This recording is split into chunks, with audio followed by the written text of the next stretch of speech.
true. The next pay-per-view after WrestleMania was SummerSlam, and you mentioned earlier you could work with anybody.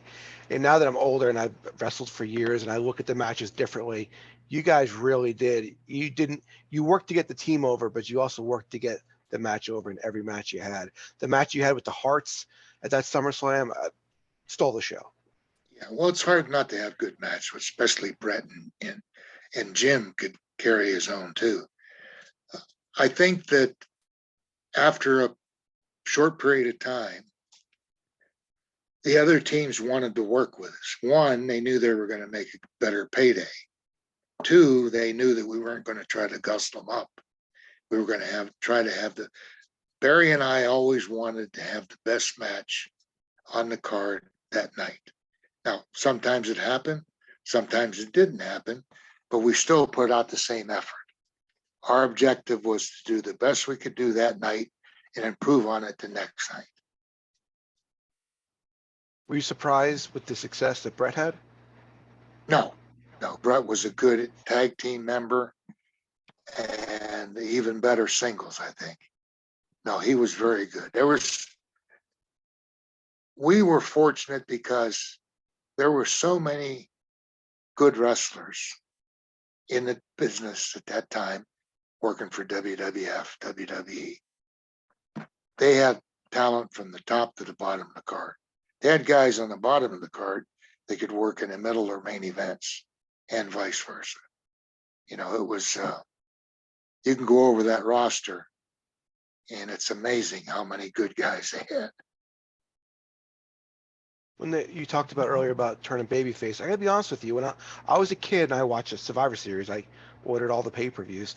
I was confused by your face turn. To me, it looked like Fuji was turning face, and you guys were staying heels.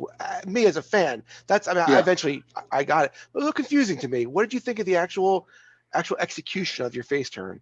Neither Barry or myself liked it for the simple fact that when we went to the buildings, even leading up to that, probably for about 6 months, people were cheering us on the way to the ring. And I think that the people in the back room and the decision-making rooms thought that, oh my God, we got to turn a babyface. They like him too much. Like we said earlier, they could cheer us. I think it was out of respect. They knew when the music started, we came through the curtain, something was going to happen. Different. We would too. produce. Yeah. And it didn't change his baby faces, but we came out of a different locker room. We still didn't not kick butt. We still did not try to be the best on the card that night. And we still tried to do the best with our opponents that we had that night. So we still talk about that quite often, and you're not alone. A lot of the fans were confused, but we were too. We didn't think it should have happened. And we used to talk to Mike and Joe and a couple of other teams, and they didn't think it was the right time either. They could have teased it a lot longer. Powers of Pain, we could have worked with them for a lot longer. LOD a lot longer.